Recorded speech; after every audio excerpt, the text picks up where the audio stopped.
Nassim, c'est bon? Oui, c'est bon pour moi, quand tu veux. Ok, donc bonsoir tout le monde. Bonsoir. Merci d'être présent pour ce webinaire. Donc, c'est le premier webinaire en Algérie dédié à la technologie blockchain. Donc, c'est organisé par Elianis Tech avec Blockchain Algéria. Donc, Elianis Tech, c'est une société en fait qui a deux pôles. Donc, c'est le pôle service. Donc, on fait de la virtualisation, l'intégration cloud OpenStack. On fait aussi de l'audit de sécurité. Et aussi, on a un deuxième pôle, c'est le pôle formation. Donc, on donne des formations certifiées à la carte. Donc, après, je donne la main à Nassim pour faire l'introduction de Blockchain Algéria. Donc, pour ce webinaire, il y aura deux parties. La première partie sera présentée par Nassim et la deuxième partie par moi-même. Et à la fin, on aura une séance de questions et réponses. Donc, vous pouvez en fait poser vos questions sur le chat en bas à gauche. Voilà. Donc, Nassim, je te donne la parole pour faire l'introduction de la blockchain Algéria et commencer ta présentation. Merci. Merci à Racine, merci à tous les présents. Je suis très content d'être parmi vous aujourd'hui. C'est la première pour moi, j'ai jamais fait de webinaire.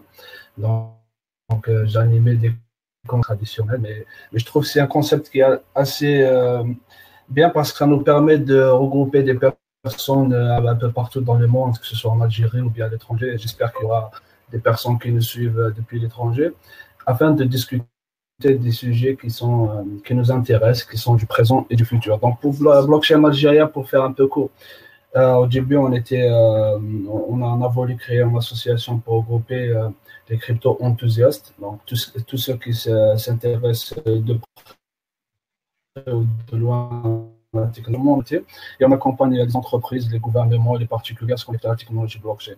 Donc, on fait un peu de tout dans tout ce qui est blockchain. Donc, on fait l'aspect technique, c'est-à-dire qu'on programme les smart contracts, les blockchain, etc. Ces concepts-là, s'ils sont nouveaux pour vous, on va essayer de les expliquer durant cette présentation. On fait également du conseil business. Donc, on conseille sur quelle technologie utiliser, comment déployer les stratégies marketing dédiées à ce nouveau business plan. Donc, je ne vais pas trop m'étaler là-dessus. Je pense que le plus important aujourd'hui, c'est de parler de la blockchain. Donc, il faut savoir qu'on va parler de la blockchain, non pas des crypto-monnaies, le trading, etc. On va vraiment, si on introduit le Bitcoin ou bien l'Ethereum, c'est uniquement pour expliquer qu'est-ce qu'il y a derrière ces phénomènes-là. Et un peu théorique également. On va parler également un peu de business. Donc, j'ai voulu faire un mix parce que je ne connais pas très bien les participants. Je ne sais pas quel est votre souhait, quel est l'intérêt de votre présence aujourd'hui. Mais je vais essayer de faire des généralités. Ensuite, on va rentrer dans le détail selon vos besoins à la fin.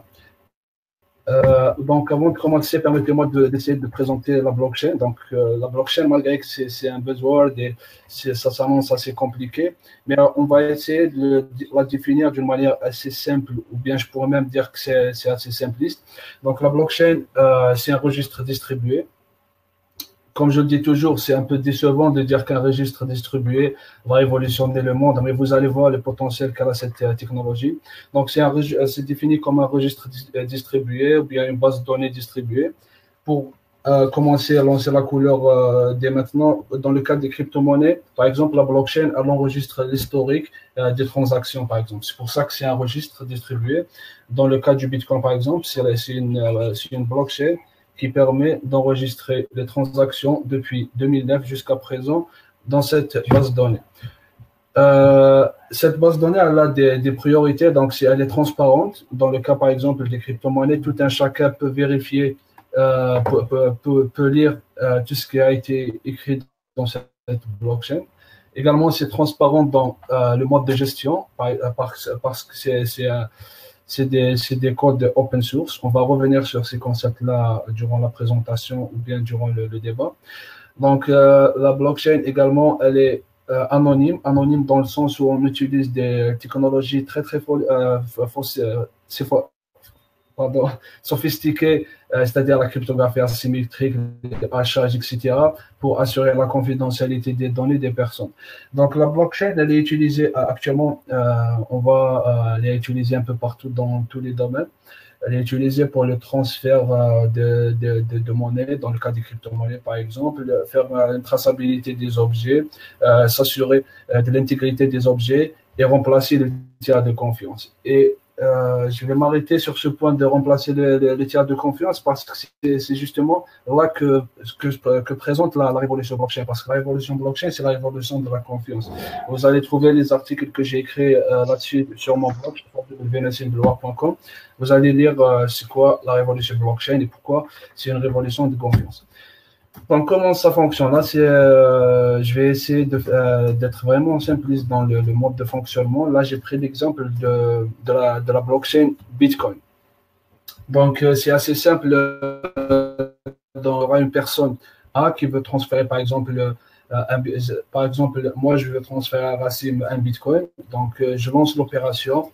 Puis, cette information sera traitée par ce qu'on appelle les mineurs. Et je vais revenir sur ce terme de mineur, c'est quoi? Donc, les mineurs, c'est un peu les gendarmes, c'est eux qui vérifient la fiabilité de la transaction. Donc, ils vont vérifier que moi, je possède effectivement un Bitcoin et ils vont valider que ce Bitcoin a été transféré à Rassim et ils vont également s'assurer que ce Bitcoin a été reçu par Rassim. Et également, ces mineurs sont récompensés. Je ne vais pas rentrer dans ces détails un peu techniques, mais on pourra revenir lors du débat. Enregistré dans une bloc, c'est pour ça qu'on l'appelle blockchain, parce que c'est une chaîne de blocs, c'est une chaîne de blocs successive. Ça va être enregistré sur une bloc. Le bloc, je vais montrer tout à l'heure une image de bloc, qu'est-ce qu'il contient. Donc, il contient un ensemble de transactions et le code du bloc précédent. Donc voilà, là c'était un peu la partie un peu technique, mais je vais revenir sur les parties techniques. Mais pourquoi ce succès concrètement? Pourquoi on entend beaucoup parler de la technologie blockchain? Donc elle a apporté une grosse valeur ajoutée par rapport au système traditionnel. Déjà, elle permet de baisser les coûts d'infrastructure, que ce soit pour les entreprises si elles baissent les coûts des tiers de confiance par exemple. Dans le cas par exemple des échanges de monnaie, on baisse le coût parce que ça nécessite moins d'intervention humaine et moins d'intervention des organismes. On paye uniquement un coût très très minime pour récompenser ceux qui veillent pour que le réseau soit plus sûr. Donc, elle améliore la qualité de service. Elle fait également un gain de temps. Donc, elle est utilisée dans les transactions où ça nécessite où il y a beaucoup de transactions. Dans le cas, par exemple, des crypto-monnaies, dans le cas du Bitcoin, par exemple, on arrive à valider des transactions en 10 minutes. Et il y a des crypto-monnaies qui arrivent à valider des transactions instantanément, par exemple.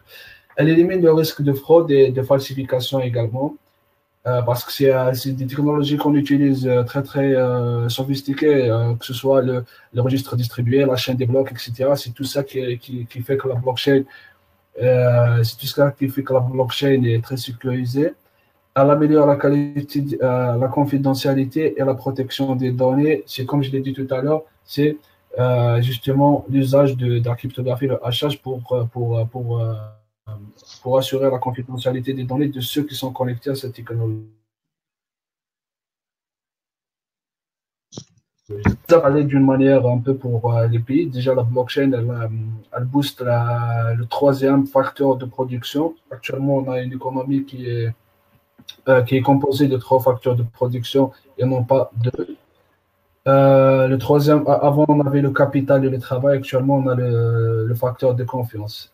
Donc, la blockchain va améliorer la confiance entre les particuliers parce qu'ils vont pouvoir, comme je vais le présenter tout à l'heure grâce à des DAO, ils vont pouvoir s'organiser entre eux avec plus de confiance. elle va améliorer la confiance entre les entreprises et les particuliers, dans le cas du supply chain par exemple. J'espère que j'aurai l'occasion de développer ce point. Elle va améliorer également la confiance entre les gouvernements et les citoyens, parce que ça va améliorer beaucoup de transparence, plus d'efficacité, etc. Donc, le deuxième, c'est la confidentialité, comme je l'ai dit tout à l'heure. La désintermédiation, dans le cas, par exemple, des e-services, donc des services en ligne.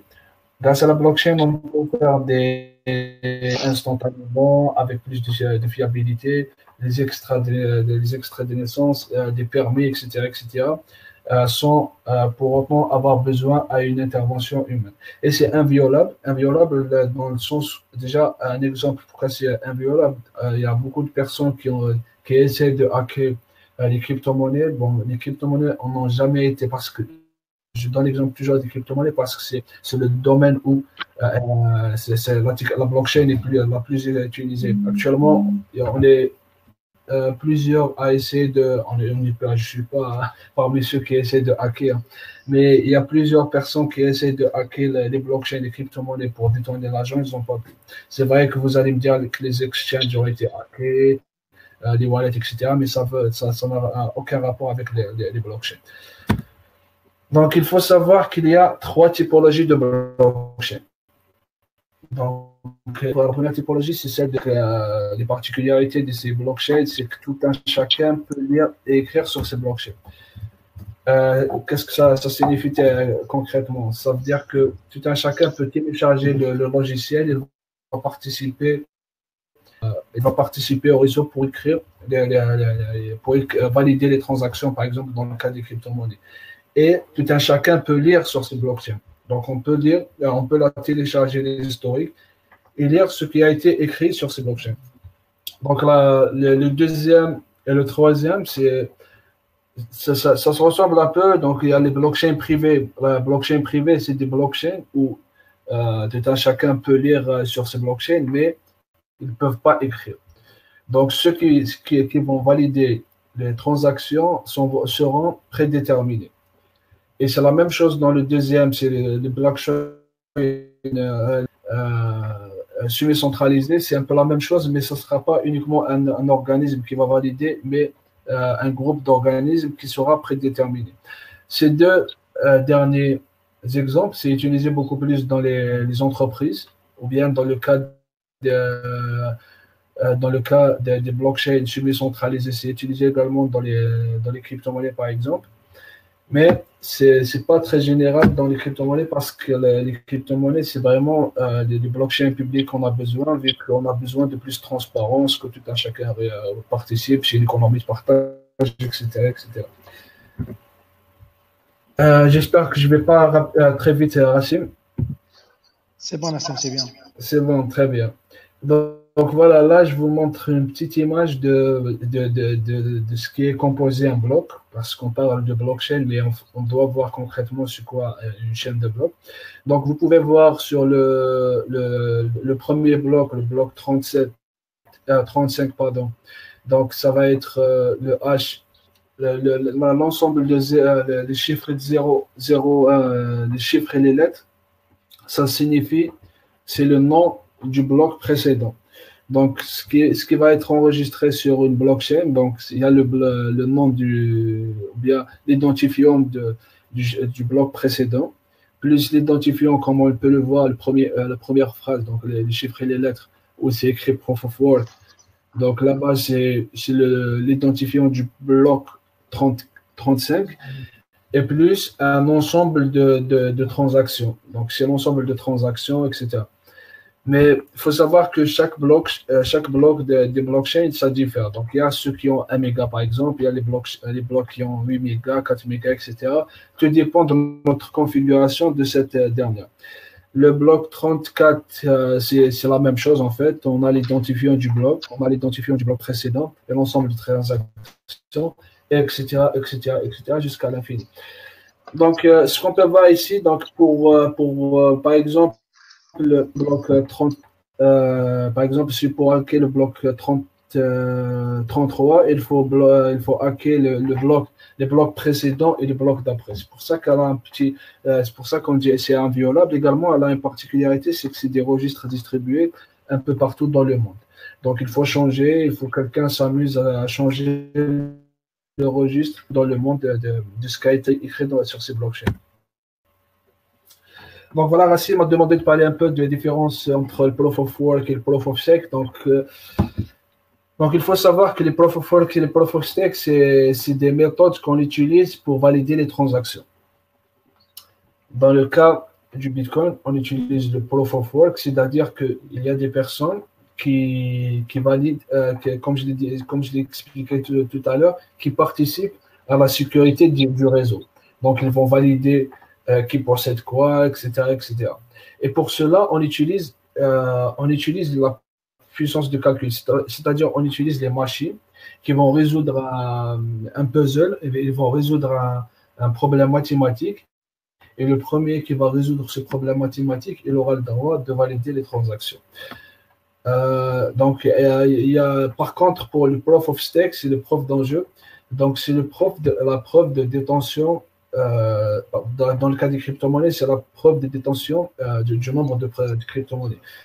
C'est-à-dire que plus tu auras un pourcentage élevé de crypto-monnaies de ceux qui utilisent le Proof of Stake, bien sûr, c'est pas le cas du Bitcoin, les crypto-monnaies qui utilisent le Proof of Stake, plus tu auras de la chance de valider ces transactions. Par contre, dans le cas du Proof of Work, plus tu auras des machines puissantes, plus tu auras une configuration plus optimisée, etc., tu auras plus de chances de valider les transactions. Là, c'est vraiment dans le cas des crypto-monnaies. Mais par contre, dans le cas des entreprises, donc s'il y a certains parmi vous qui sont intéressés, qui sont des entrepreneurs et qui veulent connecter la blockchain à leurs organismes, c'est beaucoup plus actuellement utilisé, c'est beaucoup plus le Proof of Stake qui est utilisé parce que ça ne nécessite pas une consommation d'électricité.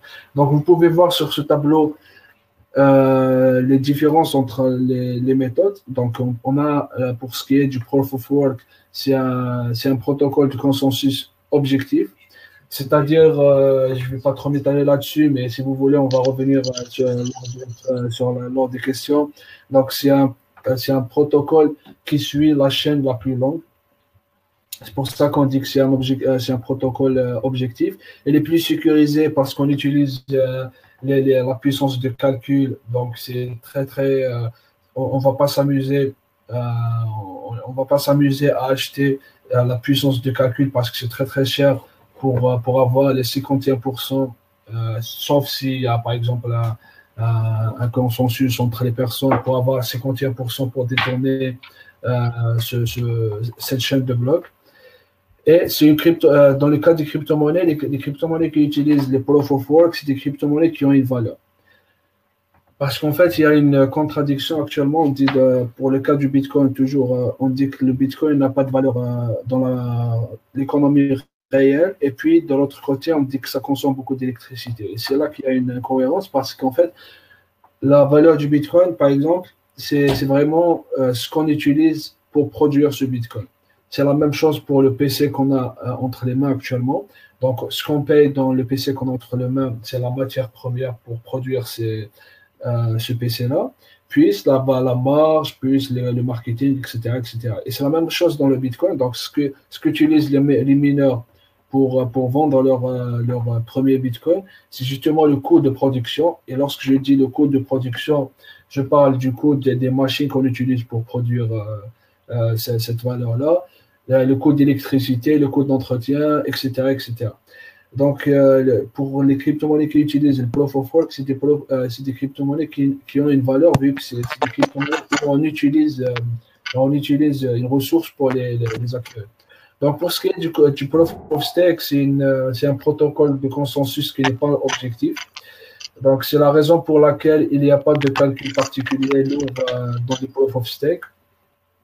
Là, une autre particularité, c'est que ce n'est pas des crypto-monnaies ou bien ce n'est pas un projet qui est sujet au risque d'attaque 51%. Bon, lorsque je dis une attaque 35%, c'est comme je l'ai dit tout à l'heure.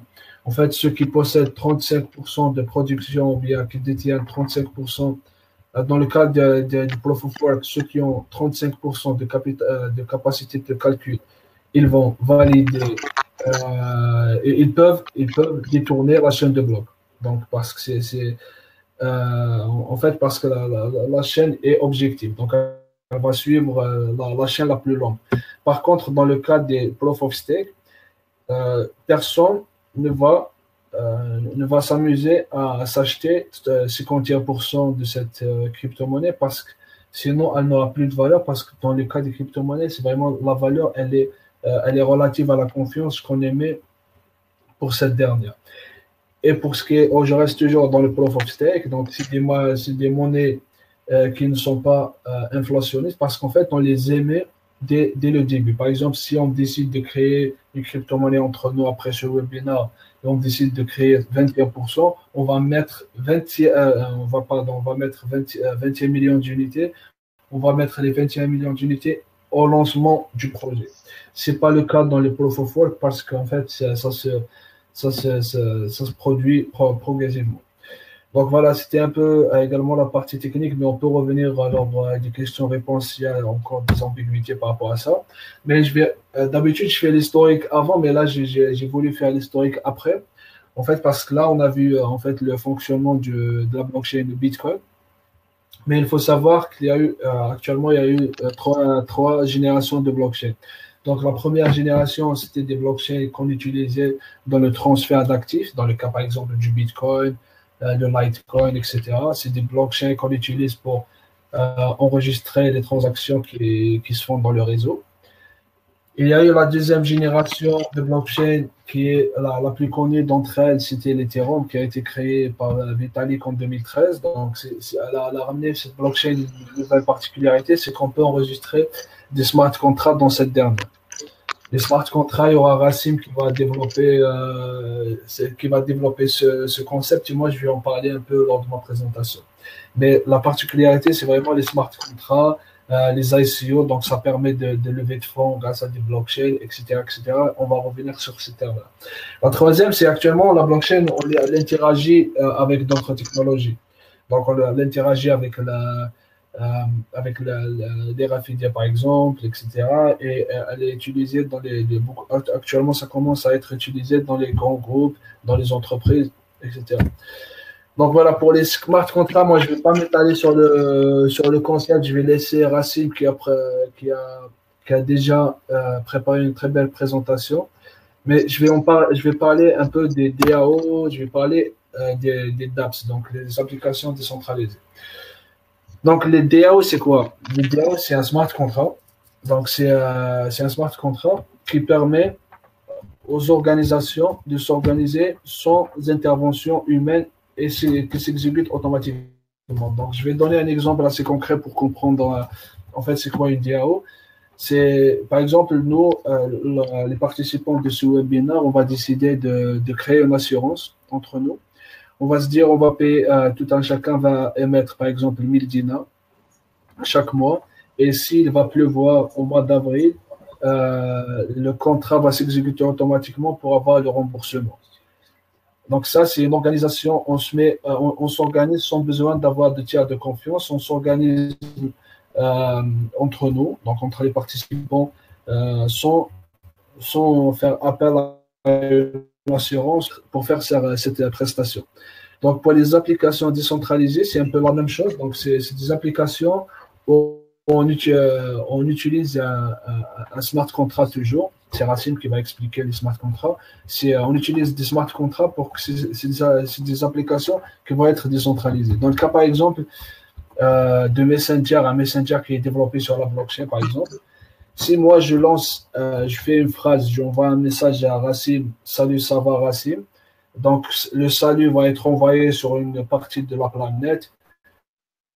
Ça va être sur une autre partie, etc., etc. Donc le message va être décentralisé. Donc, pas que les applications décentralisées, ce n'est pas la seule particularité, mais là, j'étais vraiment simpliste dans l'explication. Donc, il y a les agents autonomes. Les agents autonomes, généralement, c'est des intelligences artificielles de contrats par exemple, on les appelle les oracles. Donc, par exemple, dans le cas de notre application qu'on va développer, de l'assurance, on va mettre une intelligence artificielle qui va ordonner à notre contrat pour s'exécuter. Il va dire, voilà, aujourd'hui, il y a eu de la neige, par exemple, donc on doit rembourser à ceux qui se sont souscrits à notre assurance, par exemple. Donc voilà un peu sur l'écosystème, et c'est développé sur l'Ethereum, mais je vais laisser Racine pour développer ceci. Donc là, j'ai mis ce graphe pour voir un peu un panorama des entreprises qui se sont connectées à la blockchain, qui ont commencé. Donc là, c'était à partir de 2014 jusqu'à juin 2017, mais depuis 2017 jusqu'à présent, il y a beaucoup d'entreprises qui se sont connectées et j'ai pas de graphe qui est mis à jour. Donc on voit Visa, Mastercard, Deloitte, les grands groupes qui commencent à s'intéresser. Et dernièrement, on a vu par exemple Kodak, on a vu Telegram, on a vu des grands groupes qui commencent à s'intéresser. Il y a aussi JP Morgan qui s'est connecté à la blockchain. Donc on voit qu'il y a actuellement les ICO commencent à être utilisés dans le monde professionnel, alors qu'avant c'était vraiment par des personnes, par des particuliers qui essayaient des projets. Mais c'est assez normal parce que chaque révolution passe, comme je le dis toujours, chaque révolution passe par être considérée comme utopique, puis utopique. Avant, c'était un peu utopique de faire des organisations décentralisées, de faire des assurances sans avoir besoin des tiers de contrat et des smart contracts, c'est possible. Puis, quand ça devient dangereux, blanchiment d'argent, etc. Mais la troisième étape des révolutions, en fait, ça devient évident. Et actuellement, je pense que c'est devenu évident qu'on peut utiliser la blockchain pour améliorer la qualité de service, etc. Et tout. Donc, pour le champ d'application, donc c'est infini, ça permet d'enregistrer des smart contracts, le transfert d'argent, le supply chain. Vous pouvez trouver mon article sur la supply chain, j'ai écrit dernière fois un article sur la supply chain, la santé. Donc, je vais vous donner un exemple assez concret comment tu peux utiliser la blockchain de la santé. Actuellement, je suis avec un projet pour créer une entreprise afin d'enregistrer les données médicales des personnes dans une blockchain. Donc, par exemple, vous, si vous allez chez un médecin pour une consultation, donc le médecin va enregistrer que vous avez eu, par exemple, un rhume ou bien vous avez eu une angine, et cet enregistrement va être enregistré dans une blockchain, ne va pas être effacé. Et c'est un très grand apport parce qu'on a tous perdu des données médicaux et on ne sait pas vraiment actuellement notre état ou bien notre historique. C'est également utilisé dans l'économie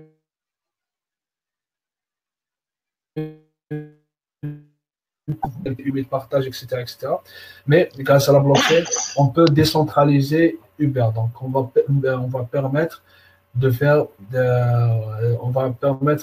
des organisations où on va avoir des acteurs et des clients qui vont collaborer sans besoin d'une plateforme comme Uber, par exemple. Dans les e-services, j'ai donné un exemple des passeports tout au début, les extraits de licence, etc. Mais il y a une infinité de champs d'action, de champs d'application. Demain, je vais poster mon prochain article, ça va être justement sur les services. Donc, je vais vous donner un exemple concret. Grâce à la blockchain, on peut suivre les dépenses de l'État instantanément. Par exemple, si le gouvernement émet un budget à une wilaya, par exemple, le gouvernement peut suivre comment ces dépenses ont été dépensées jusqu'au dernier bénéficiaire. Donc, on voit que ça va apporter plus de transparence, plus d'efficacité, etc. Je vous laisse imaginer les apports qu'elle peut apporter. La culture également, donc, la blockchain, par exemple, elle permet d'avoir plus de journalistes indépendants, par exemple. Il y a une blockchain qui s'appelle Steemit qui permet aux journalistes d'être rémunérés par la qualité de leurs produits. Donc, ça va être par un vote et un système, par exemple. Également, je suis dans un projet, toujours dans la culture, on va essayer de mettre, donc je vous donne un peu des exclusivités ce soir. Donc, on est en train de développer un projet pour, là, je me suis rappelé que je ne peux pas vous donner l'exclusivité, en fait. Désolé. Donc, c'est utilisé également dans l'Internet of Things, qui permet aux objets connectés d'enregistrer leur grâce à la blockchain. Je ne sais pas, Racine, si j'ai encore le temps. Il n'y a pas de souci, tu peux aller. Je peux encore aller un peu sur la partie business, un peu avec des exemples assez concrets. Donc, j'avais choisi de parler de l'assurance, par exemple, dans le cas, si on utilise on ne va pas utiliser une assurance distributeur, donc on ne va pas opter pour une assurance décentralisée, comme je l'ai dit tout à l'heure, où on va s'assurer sans avoir un organe de régulation. Mais je vais parler de l'application de la blockchain dans les organismes d'assurance actuellement traditionnels. Par exemple, on peut avoir des remboursements instantanément des billets d'avion. Par exemple, si on a tous raté un vol, par exemple, et plutôt on a tous eu des vols qui ont été annulés ou bien avec un retard, etc. Surtout ceux qui font Alger-Paris, j'imagine que je ne suis pas le seul. Donc, on a tous connu des retards. Mais grâce à la blockchain, ces retards vont être, grâce à la blockchain des smart contracts, vous aurez une assurance instantanée. C'est-à-dire que si ça va être marqué, vous aurez une demi-heure de retard, et dès que la demi-heure va passer, vous aurez un remboursement sur votre compte. Là, c'est l'application de la blockchain dans le service traditionnel. Donc là, je vais parler un peu de la supply chain, vu que j'ai encore un peu de temps. Donc la blockchain, elle peut sauver des vies grâce à la supply chain. Actuellement, il y a 9 marchandises sur 10 qui sont transportées par voie maritime. Chaque expédition nécessite près de 30 organismes de contrôle. Donc imaginez si un des organismes fait une erreur ou bien il oublie de signer quelque chose, il y aura un conteneur ou bien tout un bateau qui va être bloqué à cause de ce dernier. Mais grâce à l'automatisation, l'Internet of Things, la blockchain, etc., on va substituer ces organismes, cette intervention humaine, on va faire tout sera automatique. Donc là, c'est un premier apport, donc c'est un apport économique. Il y a également un apport humain. Donc la blockchain permet de simple pour tout ce qui est maladie contaminée et les faux médicaments, pardon. Donc actuellement, par exemple, il y a une étude qui dit qu'il y a 30% de médicaments qui sont c'est des faux médicaments, c'est de la contrefaçon. Mais grâce à la blockchain, le consommateur peut avoir toute la chaîne peut suivre toute la chaîne de production de ces médicaments. Par exemple, si par exemple les matières premières ont été extraites, par exemple en Afrique, la production a été faite en Europe, le marketing a été fait par exemple aux États-Unis, l'importation, etc. On va suivre toute cette chaîne d'approvisionnement. Donc là, j'ai donné l'exemple des médicaments et des maladies, mais je peux donner l'exemple des produits agroalimentaires. Par exemple, si vous achetez par exemple des lasagnes et sur ces lasagnes italiennes, et vous pouvez suivre en fait instantanément déjà la production de ces lasagnes. Et s'il y aura une partie des lasagnes qui va être changée dans le conteneur, on va mettre par exemple d'autres avec une qualité moins supérieure, le client va être informé qu'il y avait un changement dans ces conteneurs. Donc c'est pareil dans le cas des températures, etc. Donc voilà, c'est un peu, j'ai fini ma présentation. J'espère que j'ai pas été trop long. C'était vraiment un aperçu sur le côté technique et business. Je reste à votre disposition pour vos questions. Je vais essayer. En plus, aujourd'hui, on a de la chance. Je suis avec Radouane Lebik et Nassim Chiout qui sont à mes côtés aujourd'hui. Ils font partie de Blockchain Algérie. Donc, on va essayer d'animer le débat Et je laisse la parole à Racine qui a une autre présentation sur les smart contracts. Et je vous remercie pour votre attention. Ok, très bien. Donc, Nassim, tu peux s'il te plaît donner la main? D'accord, tout de suite.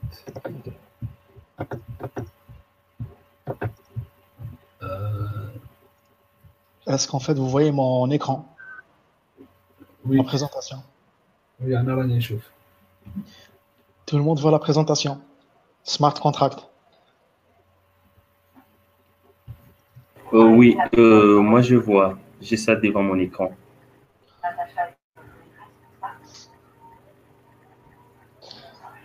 Ok, très bien. Donc, on peut commencer. Donc, merci Nassim pour la présentation. Nous allons maintenant parler des smart contracts. En fait, on ne peut pas parler de la blockchain sans parler de la révolution des smart contracts. Donc, dans cette présentation, nous allons aborder les topics suivants. Qu'est-ce qu'un smart contract? La problématique résolue. On va parler aussi des avantages et des caractéristiques, de l'environnement technique, et on va finir en fait par donner quelques exemples d'application de la vie réelle. Ok, donc, qu'est-ce qu'un smart contract? Tout simplement, un smart contract est un programme informatique qui exécute un ensemble d'instructions suivant des conditions bien spécifiques. En fait, il est basé sur la logique if this, then that. C'est-à-dire, si on a cette condition-là, donc on applique cette tâche. Ce programme est à la fois exécuté et vérifié par l'ensemble des machines présentes sur le réseau. Donc, la première introduction de ces smart contracts, c'était en 1997 par Nick Szabo, qui est un informaticien et cryptographe américain. Donc, on voit bien que c'était bien avant la création du Bitcoin, qui était en 2009. Donc, avec ces smart contracts-là, on peut échanger de la valeur. En fait, on peut échanger de l'argent, des stocks, de la propriété. C'est pour ça, en fait, qu'on dit qu'avec la blockchain, les contrats deviennent intelligents. Donc, pour résumer, en fait, avec les smart contracts, on facilite, on vérifie et on exécute un smart contract. Voilà. Donc, on va donner un exemple concret de la vie courante pour bien comprendre le fonctionnement des smart contracts. On connaît tous en fait la plateforme universelle du crowdfunding, qui est Kickstarter. En fait, en gros, on a une équipe qui a un projet et qui demande un financement, une collecte d'argent. Donc, les gens participent et donnent en fait l'argent pour financer ce projet-là, donc afin d'atteindre l'objectif et le montant souhaité. Donc, dans ce cas-là, les deux parties doivent faire absolument confiance à Kickstarter, donc qui est considéré comme une tierce partie. Donc, Kickstarter, si l'argent et la somme elle est atteinte, donc elle va donner l'argent à l'équipe, les porteurs du projet. Si la somme n'est pas atteinte, donc elle va donner l'argent, rendre l'argent aux participants. Voilà. Donc, comment peut-on faire la même chose, mais avec un smart contract? Donc, qu'est-ce qu'on fait? Donc, on écrit un smart contract, on le programme en définissant quelques conditions et l'état suivant. Premièrement, le smart contract va recevoir l'argent. Il va recevoir l'argent des participants, donc il va garder l'argent et vérifier si cette somme de l'objectif est atteint ou non. Donc, automatiquement, si l'objectif est atteint, elle va donner l'argent, il va donner l'argent à l'équipe porteuse du projet. Sinon, il va remettre l'argent aux participants. Donc, tout cela se passe d'une manière automatique. Et ce qui est important aussi, c'est qu'on n'a pas besoin de tierce partie, qui était Kickstarter. Donc, tout se fait automatiquement. Mais vous allez me dire, en fait, pourquoi les smart contracts? C'est quoi la particularité? En fait, il faut savoir déjà qu'un smart contract, il est stocké dans une blockchain, comme a expliqué Nassim tout à l'heure. Donc, automatiquement, il va hériter des propriétés de la blockchain. Donc, un smart contract, il est immuable et distribué. Quand on dit immuable, ça veut dire en fait qu'on ne peut pas changer le code, on ne peut pas le falsifier. Donc, en gros, on ne peut pas trafiquer un smart contract. Et quand on dit distribué, en fait, cela veut dire qu'il y a une copie qui est en fait distribuée dans tous les nœuds du réseau. Donc, en gros, si une personne malveillante, par exemple, veut changer ce smart contract, il faut que ce changement soit validé par tout le réseau. Et que c'est impossible parce qu'en fait, il nécessite une grande puissance de calcul. Donc, passons maintenant aux avantages et caractéristiques des smart contracts. Premièrement, on a l'autonomie. Autonomie parce qu'en fait, c'est l'utilisateur qui va écrire ce smart contract. Donc, il n'a pas besoin d'un avocat ou bien d'un notaire. Il y a aussi la confiance parce que chaque smart contract, il est encrypté, il est partagé dans tout le réseau et les nœuds. On a aussi le backup, puisqu'en fait, chaque smart contract, il est dupliqué, donc on a toujours un backup. Il y a aussi l'économie. Quand on va utiliser un smart contract, on a dit, donc on n'a pas besoin d'intermédiaire et on n'a pas besoin, en fait, d'un frais de transfert. Donc ça va coûter moins cher, mais sans intermédiaire. Et aussi, on va gagner en temps. Donc il n'y aura pas de délai de transfert et le délai que les intermédiaires vont prendre. Et la cinquième propriété, c'est la précision. Donc avec le smart contract, on va éviter de tomber en erreur, en fait, de faire des erreurs dans l'écriture en fait, d'un contrat. Mais après, en fait, on va, on va s'étaler sur ce point parce qu'en fait, il y a quelques points négatifs. Ok, maintenant on passe à l'environnement technique. Donc, comme l'a mentionné Nassim, donc il y a la plateforme Ethereum, donc c'est une blockchain. Cette plateforme-là, elle est dédiée et vraiment optimisée pour les smart contracts, pour la création des smart contracts. Donc, ça a été introduite en 2013, mais effectivement, ça a été lancé en 2015. Donc, l'Ethereum, c'est une blockchain, c'est une autre blockchain, comme la blockchain du Bitcoin. En fait, déjà, le Bitcoin, il y a aussi des smart contracts, mais ils sont vraiment limités au transfert d'argent. Donc, quand on fait un transfert d'argent, le transfert du Bitcoin d'un point A à un point B, donc ça, c'est un smart contract, mais limité uniquement à l'argent. Par contre, avec Ethereum, donc on va introduire les smart contracts au sens large. Voilà. En fait, il n'y a pas que l'Ethereum qui propose ces smart contracts-là, qui est une plateforme de smart contracts. Il y a aussi Neo, qu'on peut l'appeler comme l'Ethereum chinois. Donc, c'est le même concept. Donc, on écrit des smart contracts, on exécute des smart contracts sur cette plateforme-là. Donc, une des différences, c'est que le langage utilisé pour développer un smart contract sur l'Ethereum, c'est le langage Solidity. Donc, il ressemble au langage C et au langage JavaScript. Par contre, en fait, dans la plateforme Neo, on peut écrire le smart contract avec le C# et le Java. Et donc, plus tard, ils vont permettre en fait aux utilisateurs de même utiliser Python et le C++. OK. Donc, si vous voulez, par exemple, exécuter un programme de smart contract, vous pouvez utiliser le site remix-ethereum.org. C'est un compilateur et vous pouvez en fait exécuter votre code Solidity. On passe maintenant à quelques exemples d'utilisation. En fait, comme disait Nassim, c'est vraiment des possibilités infinies. Comme on dit, sky is the limit. Donc, il n'y a pas vraiment de limite. C'est vraiment une révolution. Donc, une des applications, c'est l'identité digitale. En fait, avec un smart contract, qu'est-ce qu'on peut faire? Un utilisateur peut mettre toutes ses données dans un smart contract. Par contre, il va permettre et définir quelles sont les données qui seront publiques. Par exemple, je vais exposer mes données que mon nom, prénom, date de naissance et le compte, numéro de compte, juste pour la banque. Pour l'école, en fait, je vais distribuer et rendre public juste le nom, prénom et l'adresse et l'âge, par exemple. Donc là, dans l'identité digitale, on est vraiment le maître de ces données. La deuxième utilisation, c'est le banking. Donc, comme on l'a dit, en fait, puisqu'il n'y a pas d'intermédiaire, on va gagner en fait en frais de transfert. Donc, il n'y a pas de frais de transfert. Et aussi, on va gagner en délai. Donc, il n'y a pas d'intermédiaire, il n'y a pas de délai de traitement. Donc, ce qui fait que le smart contract, il devient rapide et cher, pas cher plutôt. Dernier exemple, et c'est l'Internet of Things, les IoT. Donc, ça, c'est vraiment un vaste domaine. Donc, on va coupler l'Internet of Things avec la blockchain et les smart contracts. Donc, avec les smart contracts, on peut automatiser tout ce qui fait un objet IoT, un Internet of Things. Donc, par exemple, il y a l'entreprise Slowkit.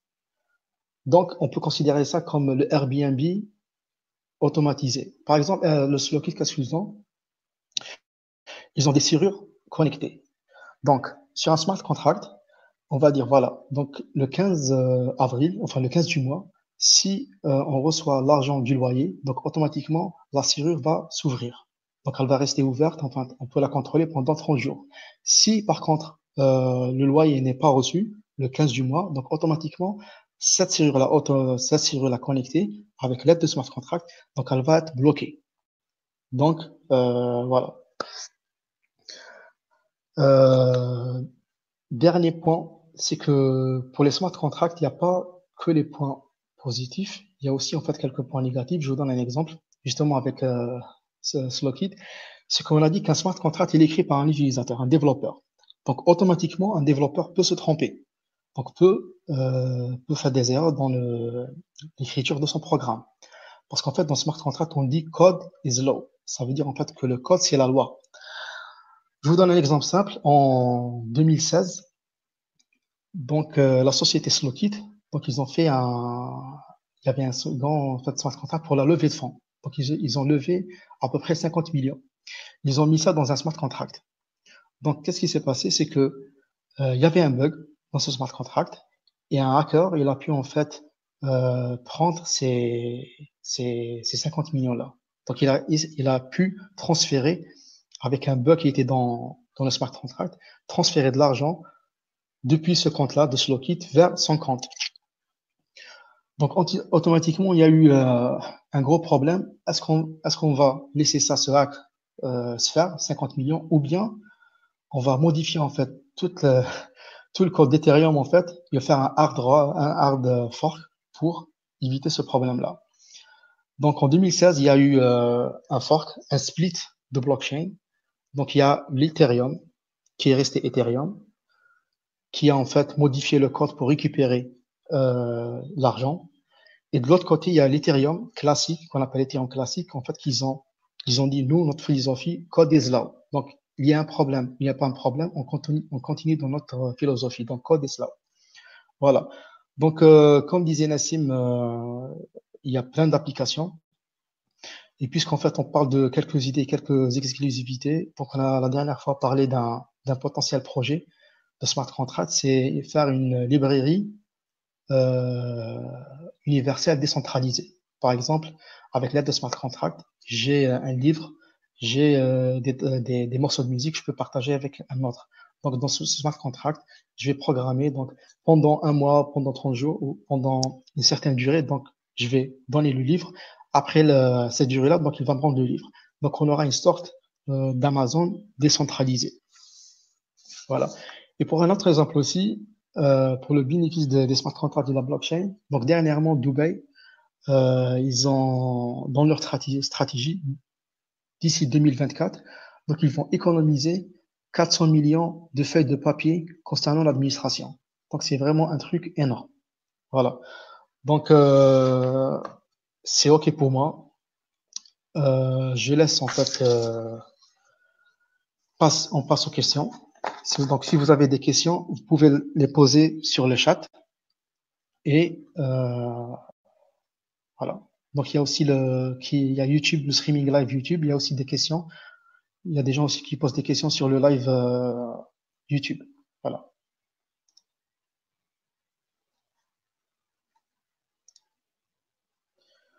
Nassim, c'est bon? C'est bon pour moi, Racine. S'il n'y a pas de questions, je pourrais encore développer. Mais on va attendre un peu les questions. Ouais. Enfin, je pense. Comme tu veux, tu es le modérateur aujourd'hui. Bon, il n'y a pas de souci. Donc, on va prendre quelques questions.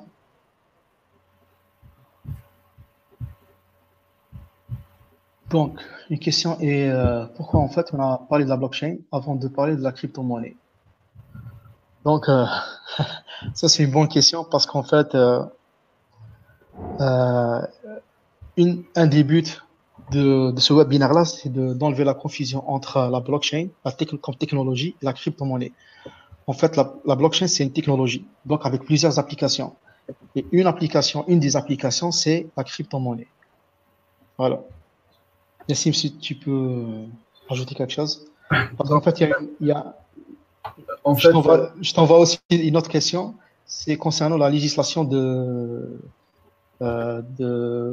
qui était faite en 2018 par le gouvernement algérien. Oui. Donc, on dit voilà, donc la crypto-monnaie est interdite. Donc, est-ce que la crypto-monnaie qui a été interdite ou bien la technologie blockchain qui a été interdite? Voilà. Voilà. Donc, c'est une question aussi. D'accord, donc je commence par la dernière question. Tu m'entends, Racine? Oui, oui, vas-y. Parfait. Donc, je commence par la dernière question. La crypto-monnaie est interdite, mais par la blockchain, hein. Actuellement, le gouvernement pense à utiliser la blockchain dans le potentiel de la blockchain dans différents services. Par exemple, dans le cas de Alger Smart City, je ne sais pas s'il y a des personnes qui ont entendu du projet. Donc, actuellement, on pense à utiliser la blockchain dans le projet Alger Smart City. C'est vrai que c'est assez ambigu. C'est ce qui freine actuellement l'écosystème blockchain en Algérie pour les entreprises en particulier. Elles ne s'engagent pas à développer des projets blockchain dans leur structure parce qu'il y a toujours une confusion entre la blockchain et les crypto-monnaies. Et je profite de cette occasion pour répondre à la question pourquoi on parle de blockchain aujourd'hui, on ne parle pas de crypto-monnaie. C'est justement pour essayer de dissocier la blockchain des crypto-monnaies.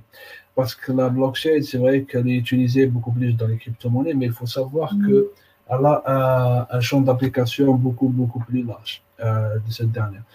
La blockchain, elle permet aux crypto-monnaies d'exister. Donc, s'il n'y avait pas de blockchain, il n'y aurait pas de crypto-monnaie, il n'y aurait pas d'enregistrement de transactions, etc., etc.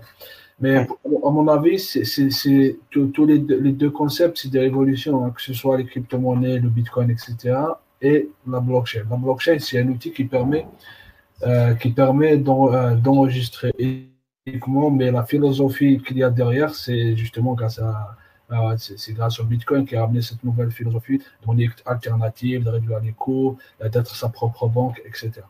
Exactement, c'est le peer-to-peer. C'est une monnaie peer-to-peer. Exactement. Voilà. Ok, donc deuxième question. Donc il y a une personne qui posait la question, est-ce qu'il y a une seule blockchain ou non? Ou bien il y a plusieurs? Ben, normalement, avec la présentation, les deux présentations, donc la réponse est déjà faite. Donc il y a plusieurs blockchains. Donc la première blockchain, c'était celle du Bitcoin qui a été créé en 2009. Après, en fait, il y a eu plusieurs blockchains après. Par exemple, Ethereum a sa propre blockchain qui est vraiment dédiée pour les smart contracts. Il y a aussi en fait une autre blockchain, c'est celle par exemple du Neo. Il y a aussi Litecoin. En fait, il y a plusieurs blockchains, pas une seule blockchain. Voilà. Donc généralement, par exemple, il y a le Bitcoin, par exemple, qui est considéré comme l'or, et la blockchain, par exemple, du Litecoin, par exemple, cette monnaie-là qui est considérée comme l'argent. Voilà. L'argent, ça veut dire fodda. Voilà. Tu me permets. Oui, allez-y, monsieur. Oui. Donc, c'est vrai qu'il y a plusieurs blockchains et comme je l'ai expliqué, en fait, il y a plusieurs. On peut configurer une blockchain comme on veut, en fait. On n'a pas vraiment. On a un système standard, donc il y a vraiment un code qui est standard à utiliser. Et après, on peut rajouter des fonctionnalités, enlever d'autres fonctionnalités. La taille des blocs, comme je l'ai dit, on peut le mettre à 1 méga, on peut le mettre à 8 mégas, par exemple, etc., etc. On peut. C'est vraiment. Il faut le voir comme un code d'informatique qu'on peut ajuster comme on veut. Et effectivement, il existe plusieurs typologies de blockchain. En fait. Exactement. Donc, puisqu'en fait, tu as abordé le sujet des block size, en fait, il y a une relation entre le block size et la performance de la blockchain. Par exemple, plus on a le bloc il est à une size importante, plus le nombre de transactions est plus grand. Et plus, en fait, on a une rapidité de transaction. Donc, c'est pour ça, en fait, actuellement, il y a un débat entre le Bitcoin et, par exemple, d'autres alternatives du Bitcoin. Donc, actuellement, le Bitcoin, il est à 1 méga.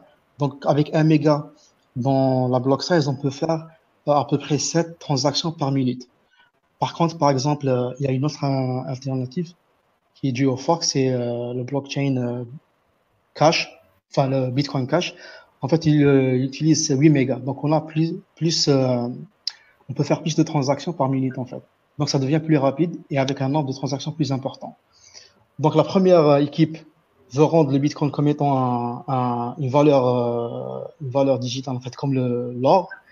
Et l'autre équipe, en fait, ils veulent que ce Bitcoin-là soit comme, en fait, on peut par exemple, acheter un café, etc. Donc il y a deux philosophies différentes qui est reliée en fait au block size. Voilà. Nassim, si tu veux ajouter. Oui, c'est bon pour moi.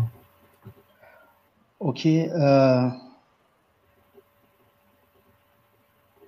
Ok, il y a une question. Comment prendre en charge la résiliation des contrats dans une blockchain? Et pour les blockchains santé, il s'agit de données sensibles, protection spécifique. Donc, comment répondre à l'exigence du droit en la matière? Voilà. Je peux prendre la réponse sur le droit. Tu me permets, Ok. Racine? Oui, après, je vais répondre Ah dans la oui, première partie. si tu veux, commence par le smart contract, après je vais rebondir, comme tu veux. Exactement. Donc, comme on l'a dit, en fait, quand on fait un smart contract, donc c'est irréversible. Donc, on peut pas, en fait, le modifier ou le changer après. Donc, en gros, si on écrit un smart contract, il va s'exécuter, en fait. Donc, pour le résilier, on peut pas, en fait, pour le résilier, on peut pas annuler l'ancien smart contract. Ce qu'on peut faire peut-être, c'est créer un nouveau smart contract qui va aller dans le sens inverse du premier smart contract. Par contre, résilier comme ça, annuler, on peut pas. On peut pas changer un smart contract, c'est irréversible. Voilà. Pour le droit, je te passe la parole, Nassim. Oui, en fait, grâce à la blockchain, on n'aura plus besoin, par exemple, de droit RGPD, par exemple. Parce qu'en fait, la blockchain va faire le travail. En fait, c'est très simple comment ça fonctionne. Euh, on envoie l'information. Par exemple, moi, j'envoie.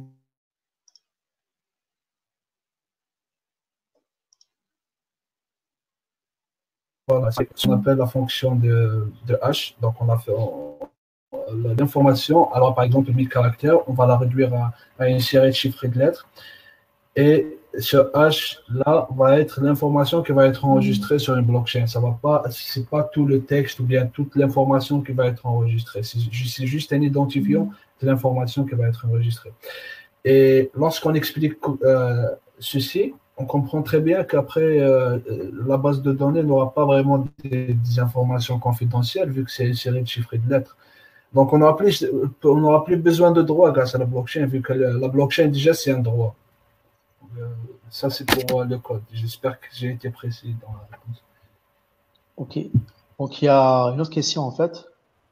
Comment le mineur valide une transaction, notamment comment éviter le double spending? Nassim, puisque tu as parlé du mining. Oui. Donc, le mining, c'est assez simple.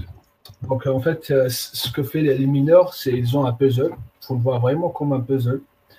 Et à chaque fois, tous les mineurs, ils essaient à chaque fois de mettre le morceau.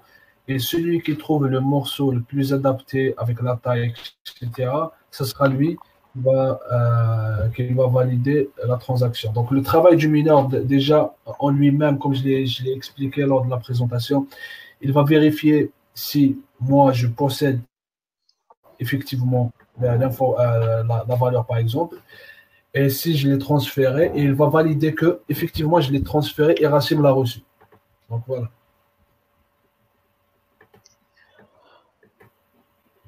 Ouais. Donc, je veux juste en fait ajouter le fait que la blockchain soit inviolable et en fait c'est relié à la puissance du calcul parce qu'en fait on utilise comme disait Nassim la fonction de hachage. Donc il y a une certaine fonction de hachage. C'est quoi une fonction de hachage? C'est que en entrée on a un ensemble de caractères et en sortie en fait on a 256 bits de caractères, voilà, de données de 256 bits. Donc, la particularité de cette fonction de hachage, c'est que quand on a deux valeurs différentes, on ne peut pas avoir le même hachage après. Donc, avec cette propriété-là qui est vraiment importante, on peut en fait éviter que la blockchain soit hackée ou bien que la blockchain soit modifiée. Voilà.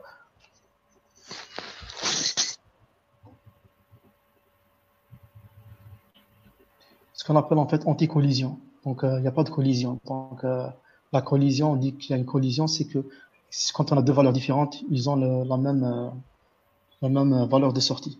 Voilà. Autre question.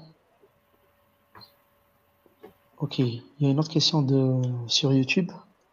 Il dit en fait, si par exemple je veux faire une startup de blockchain en Algérie, Est-ce qu'il est nécessaire de, de quitter l'Algérie pour la faire, pour la lancer? Si, pour être clair et précis, si vous lancez des crypto-monnaies, oui, parce que la loi ne le permet pas en fait. Exactement. Donc, en fait, il faut se poser la question exactement. Est-ce qu'en fait, ce qui a été interdit, c'est bien la blockchain comme technologie ou bien les crypto-monnaies? Si la startup, en fait, elle utilise la technologie blockchain pour une application qui n'est pas la crypto-monnaie, je pense que c'est OK. Oui. Voilà. Si par exemple, vous voulez lancer une startup pour lancer une nouvelle crypto-monnaie, donc je pense il faut la créer ailleurs. Voilà. Pour l'instant. Peut-être il y aura un changement après. On a une autre question sur quels sont les points communs entre les bases de données et la blockchain, les bases de données distribuées. Allô? Oui. Donc, pour répondre à cette question, quels sont les points communs entre les bases de données distribuées et la blockchain? Justement, la blockchain, elle utilise ces technologies, des registres distribués dans son fonctionnement. Donc, la blockchain, il faut la voir comme une technologie qui regroupe un ensemble de technologies qui préexistaient. Donc, on a parlé de la cryptographie asymétrique, on a parlé des hashages, on parle de registres distribués, des mineurs, etc., etc. Donc voilà, la blockchain, elle utilise déjà des registres distribués. Il y a une autre question. Dans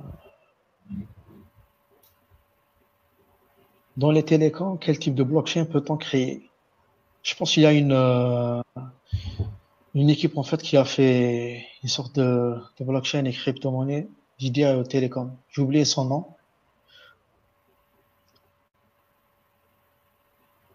Bien sûr, tu te rappelles de cette startup-là pour les télécoms. Elle a créé quoi comme service? J'ai oublié son nom en fait. Mais ça existe. Donc, en fait, quel type de blockchain qu'on utilise? Donc, ça va être un peu général, là, que ce soit pour les télécoms ou bien d'autres fonctions. Tout dépend de l'objet de votre entreprise. Donc, si vous voulez lancer une entreprise dans les télécoms, par exemple, une application décentralisée, etc., où tout un chacun peut participer à la validation de réseau, ça ne nécessite pas une centralisation, etc., on utilise les blockchains publiques. Mais par contre, lorsque c'est d'utiliser la blockchain comme base de données, justement, donc enregistrer les informations uniquement, ça ne nécessite pas d'avoir une décentralisation, etc. Dans ce cas-là, on utilise les blockchains privées ou bien semi-centralisées.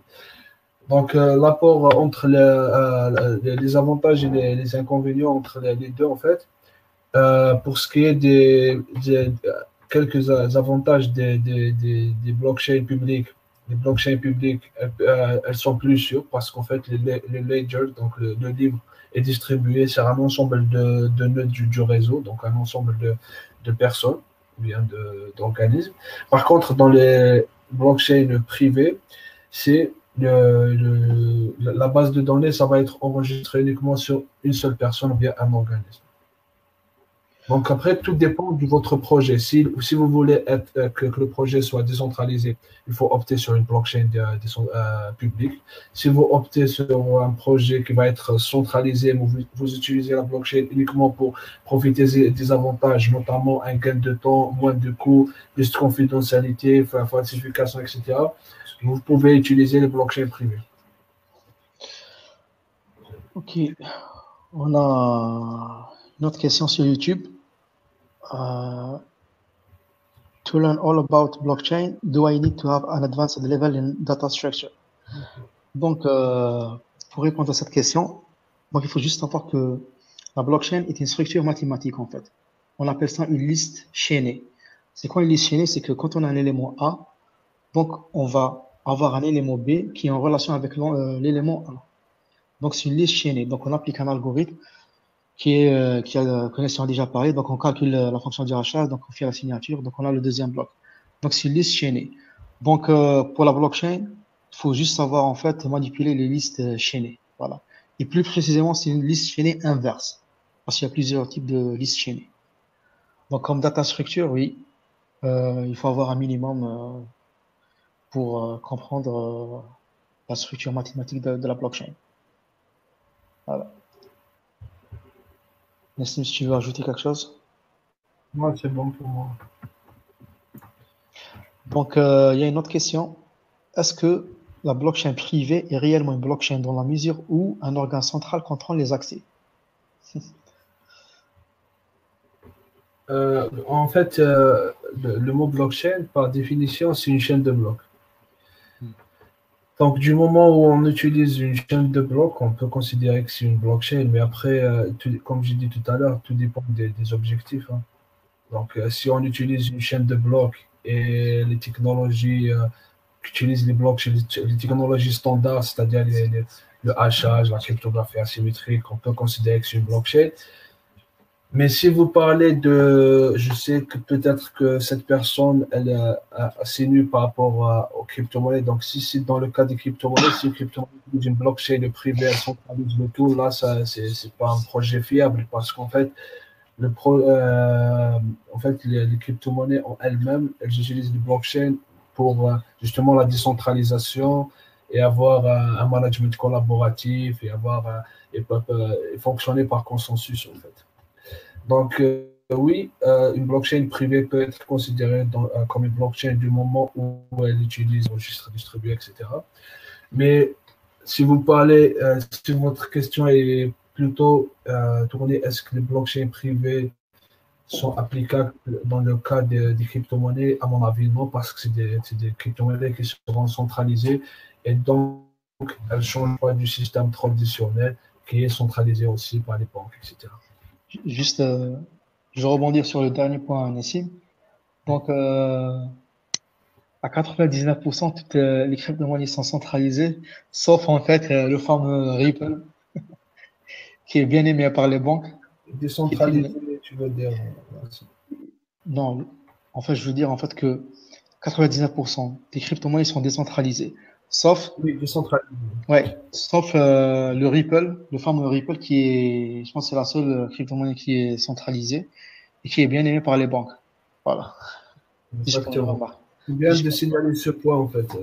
Ouais. Donc, une autre question aussi. Pourquoi la blockchain, plutôt pourquoi la crypto-monnaie a été interdite en Algérie?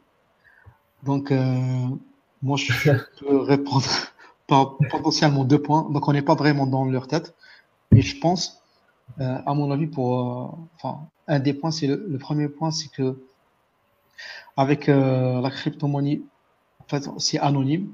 Donc, un utilisateur, bien, enfin, quelqu'un qui envoie de la monnaie, donc c'est pas avec son nom, prénom. Donc, c'est juste un ensemble de caractères. Donc, si j'envoie de la monnaie, par exemple des bitcoins à Nassim, donc il n'y aura pas Nassim, Rassim à Nassim. Donc, il y aura juste en fait une adresse de caractère pour une autre adresse de caractère. Donc, peut-être que l'État a peur en fait de ce type de transactions anonymes qui potentiellement peuvent être utilisées pour le blanchiment d'argent. Il faut pas aussi oublier qu'il n'y a pas que l'Algérie en fait qui a banni la crypto-monnaie, il y a aussi la Chine. Voilà, donc c'est juste pour une remarque. La deuxième remarque aussi, c'est que euh, la crypto-monnaie a été interdite peut-être parce qu'en fait par son caractère volatile. Parce qu'en fait les prix c'est pas comme les stocks de la bourse. Par exemple, pour avoir un changement de 1 dollar, 2 dollars, donc ça sera pour un mois, 2 mois pour avoir ce petit changement. Par contre, pour la crypto-monnaie, donc on peut avoir en fait un pump euh, très rapide, comme on peut avoir un dump rapide aussi. Donc c'est vraiment volatile. Voilà. Nassim, si tu peux ajouter quelque chose? Je pense que tu as résumé un peu, mais c'est vraiment pas. Je veux pas vraiment communiquer par rapport à ça, vu que comme tu l'as dit, on n'est pas vraiment dans leur tête. Mais après, je pense que tu as très bien résumé tu as fait un très bon raisonnement parce qu'en fait, c'est des modèles économiques. Pour parler d'une manière assez large et non pas parler uniquement de l'Algérie, donc je vais faire les crypto-monnaies, elles émergent dans les pays où la monnaie est yo-yo, en fait. Elle est très volatile. C'est par exemple, dans le cas du Venezuela, le Zimbabwe, etc., c'est des monnaies où il y a une très forte dévaluation monétaire. Donc, les gens, lorsqu'il y a une dévaluation monétaire, ils essayent de mettre leur placement pour ne pas perdre beaucoup d'argent. Enfin, soit gagner ou perdre moins que de les laisser dans les monnaies locales. Dans le cas, par exemple, de l'Algérie, on voit il y a une dévaluation monétaire et après, les gens, ils ont recours soit à laisser leur argent enfin, ceux qui sont argent dans des monnaies, dans des devises, notamment l'euro, le dollar, etc., soit de faire des placements en or, par exemple, ou bien acheter l'immobilier. Et puis, il y avait le phénomène du Bitcoin, des crypto-monnaies. Après, il y avait une sorte, les gens commençaient, il y avait une dynamique, les gens commençaient à s'intéresser, etc. Et moi, j'avais suivi ce dynamisme, en fait. Grâce à mon blog, j'essayais de promouvoir tout ça. Après, il y avait une dynamique et l'État a voulu freiner ceci directement parce qu'ils savent, en fait, ils savent que le modèle économique algérien va inciter les gens besoin de beaucoup plus de liberté, beaucoup plus de rentabilité, etc., à placer leur argent dans cet écosystème, ce nouvel écosystème. Donc voilà, en fait, c'est vraiment lié au modèle économique. Il faut voir ça avec d'une manière assez macro et non pas voir uniquement les effets micro, en fait. Justement, on va rebondir sur une autre question. Donc, c'est bien qu'il y a trop de questions aujourd'hui. Donc, ça se voit que le sujet est intéressant. Il y a une question, c'est que l'assurance peut se sentir menacée par la blockchain ou trouve-t-elle plutôt un intérêt en cette dernière? Je pense, comme donner un premier élément de réponse, c'est que, comme disait Nassim, tout dépend du modèle économique. Par exemple, on a parlé du Ripple. Donc, ce Ripple-là, c'est vraiment dédié au banking. En fait, on fait des transferts d'argent à l'aide du Ripple pour gagner en fait en temps et gagner en frais. Donc, actuellement, il y a un très grand nombre de banques en Asie qui utilisent en fait le Ripple, qui sont en train de l'utiliser et l'adopter. Donc, je pense en fait tout dépend du modèle économique de la banque et des assurances. Par exemple, pour l'assurance, ils vont gagner en temps parce qu'en fait, si on utilise par exemple un smart contract avec des assurances comme disait Nassim, donc s'il y a par exemple un retard d'avion, on va automatiquement rembourser le client. Donc, il n'y aura pas de paperasse, il n'y aura pas de délai de traitement. Il y a par exemple la société Fizi, c'est une assurance reliée à l'assurance AXA qui utilise déjà la blockchain pour le remboursement des clients pour les retards d'avion. Nassim, tu peux ajouter des suivants. Oui, si tu peux me permettre d'ajouter quelque chose, en fait, les banques et les assurances, c'est un peu.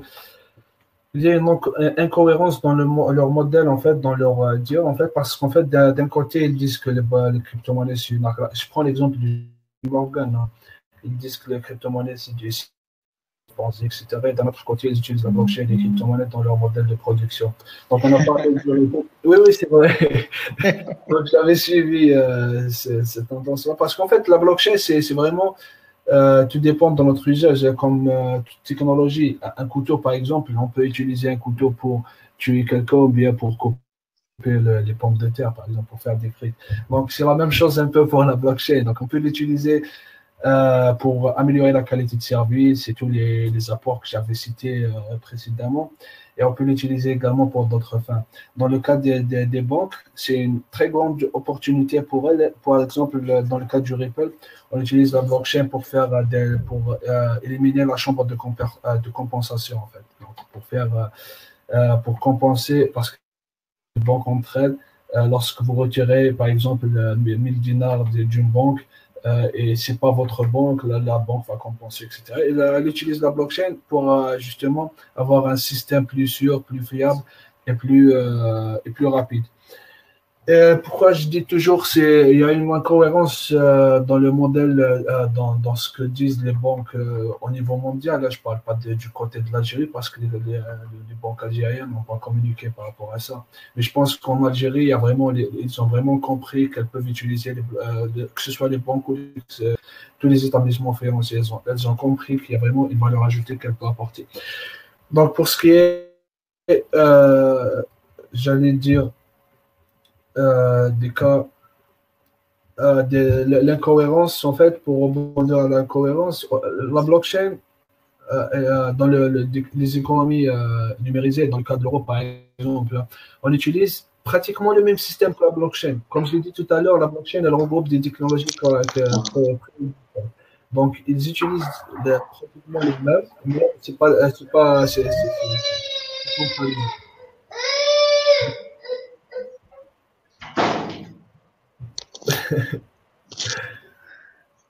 bon, en fait, comme je le disais, en fait, les banques, elles utilisent déjà le système, les technologies qui utilisent la blockchain, mais elles disent que voilà, elle peut être hackée, etc. Mais si une crypto-monnaie ou bien une blockchain va être hackée, le système traditionnel va être hacké parce que c'est la même chose qu'on a utilisé. Donc, on a apporté juste des améliorations et des ajustements. Ouais. Donc oui, Nassim, comme tu disais, en fait, pour résumer, les banques, en fait, concernant les banques, elles sont plus sceptiques, en fait, par rapport à la crypto-monnaie et pas par rapport à la blockchain. Donc, la blockchain comme technologie, en fait, ils savent bien que elle aura un impact très important. Voilà. Parce qu'en fait, il faut pas oublier aussi que peut-être que les banques sont sceptiques par rapport à la crypto-monnaie. C'est juste, en fait, une stratégie, en fait, pour les acheter après avec un prix, bas. Voilà. C'est de la spéculation en quelque sorte. Exactement. C'était le cas, je permets de vous rappeler, en fait, c'était le cas, on était dernier, en juin, bien juillet dernier. La Chine. Oui, en fait, ce qui s'est passé, c'est qu'il y avait une rumeur sur la Chine d'interdiction des crypto-monnaies. Le prix du Bitcoin est passé de 7 à 6 000, je pense, ou bien à 5 000. Exactement. Et puis, il y avait JP Morgan qui a dit le Bitcoin est une arnaque, puis le prix est descendu à 2 000, je pense. Et ensuite, comme par hasard, le deuxième investisseur du jour où le Bitcoin est descendu à $2000, c'était le deuxième investisseur, c'était JP Morgan. Donc, il est très utile de rappeler ces faits parce qu'en fait, vous pouvez, c'est visible, il y a des articles qui ont parlé de ça, juste pour épauler ton discours sur la spéculation, en fait. Oui, exactement. Enfin, juste en fait pour concernant le point de la Chine, en fait justement, on a parlé de la blockchain Neo, qui est considérée comme l'Ethereum chinois. En fait, il est supporté par le gouvernement chinois. Donc, ils vont vraiment l'utiliser pour leurs applications de tous les jours. Voilà. Donc, même si en Chine, c'est la crypto-monnaie enfin, bannie, mais par contre, on va utiliser la technologie blockchain comme Neo. Ok, je sais pas s'il y a d'autres questions.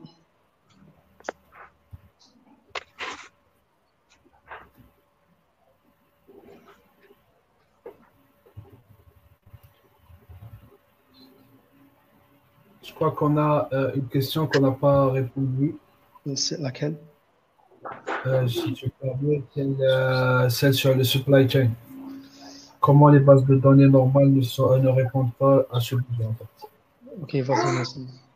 Bon, en fait, comme je l'ai dit tout à l'heure, j'ai écrit un article dernière fois sur le sujet, mais pour résumer un peu les apports de la blockchain dans ce domaine-là, donc il y a plus de transparence, moins de falsification et réduction des coûts. Protection des données, etc., etc. Donc, pour la falsification, comment ça peut être falsifié? Dans le cas traditionnel, j'ai donné l'exemple des lasagnes. Donc, personne ne peut vérifier la provenance de l'agroalimentaire exactement. Donc, on dit que c'est produit, par exemple, en Chine, mais personne ne peut nous assurer que ça vient de l'Inde. malgré que c'est écrit Made in. Peut-être qu'il y a que l'emballage qui est traduit, par exemple, en Inde, hein, mais, par exemple, il y aura que l'emballage qui est produit en Italie, mais ça va être italien, malgré que c'est produit en Inde, ou bien en Chine, ou bien anywhere. Là, l'apport de la blockchain, ça va être automatisé. Donc, il y aura des capteurs. Concrètement, on utilise, par exemple, les codes barres, ou bien, par exemple, la technologie RFID. Cette technologie pour récolter les données, par exemple, on les enregistre d'une manière infalsifiable dans la blockchain. Dans le cas, je vais donner un autre exemple. Dans le cas de l'or, par exemple, il y a un gros trafic qui se passe actuellement, c'est que la face apparente de l'or, c'est de l'or, mais à l'intérieur de l'or, c'est pas de l'or. On modifie en fait des choses, on met d'autres méthodes, par exemple. Mais dans le cas de la blockchain, on peut scanner l'or, on peut lui mettre un code dedans et ça va être enregistré sur la blockchain. On peut faire le suivi de ce produit-là. Donc, c'est vraiment pour faire le suivi, pour réduire les coûts de transaction. Par exemple, le coût de transaction, lorsque j'ai fait ma présentation, j'ai parlé de 30 organismes moyens qui vérifient la provenance des produits. Et lorsqu'on utilise la blockchain pour remplacer ces tiers de confiance, ces établissements, etc., eh ben, on réduit les coûts de transaction. Il y aura plus de transparence, plus de sécurité et un gain d'économie. Ok, très bien. Je pense qu'on a répondu à toutes les questions.